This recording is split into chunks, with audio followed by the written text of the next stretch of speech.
offended by characterisation of Britain. Absolutely. I mean, look at us sitting on this table. Yeah, exactly. One black, one mixed race, Yeah. and one white.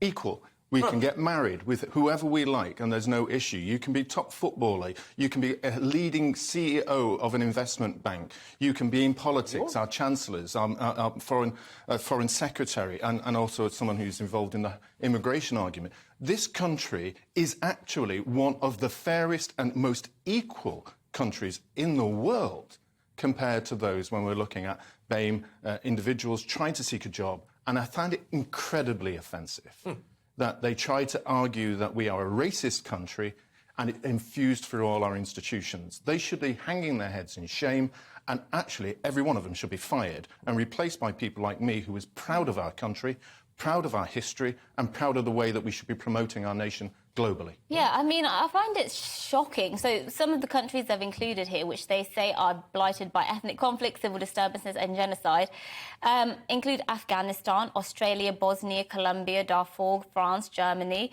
Libya, Spain, the UK, but China seems to be missing from the list. Yeah. Absolutely, with our Uyghurs and the issues over there. They're obviously having a ball out there, aren't they? Having a nice little party, enjoying themselves with it. Maybe the British Council sees something in China that we just don't hear about. No organ harvesting going on over there at all. Nothing at all. Like that. It's just generally happy parties at Christmas. And everyone's happy in China. You know, China's clearly a free place. You can do whatever you want in China, famously. You can throw yourself off the top of a building in China quite freely now, as we're seeing with the rising of suicides that are happening out there. This is huge issues. And yet the British Council wish to denigrate this country. But it's not the first time.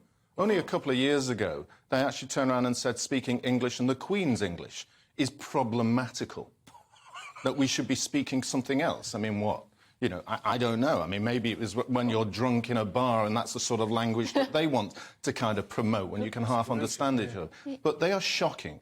And I ask myself, why are the people employed in this actually doing it? What is happening to the Church of England that says that it can't have black Christians like Calvin Robinson, for example, on there?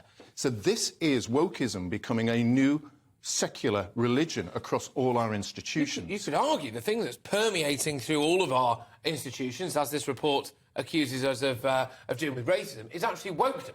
Yes. And it's a really fearful thing. I was trying to look at it today. It's more dangerous, I think, to freedom of speech and freedom of liberty than Al-Qaeda, because it's more secretive in some ways. It's actually promoting an ideology and philosophy that says we're doing good things. And I agree. There have been issues. When I was growing up, I was called all sorts of names I'm not going to repeat on this studio. You look at my website, I often say to people, I've faded like Michael Jackson, but naturally, to be honest. And that's, when you were in the 1980s, you got real harsh racism. Right, and I'm not saying it's not around today, but the levels are so much smaller. And to turn around and say everybody in the country is kind of racist has to come down to something else. And that something else is this idea that they want to destroy Western civilization and our Christian backgrounds to replace it with something that is almost neo-Marxist. They failed on secularism, and they're using the woke ideology as a way of infiltrating with children and young people. And I think that's why it's more dangerous to freedom of speech.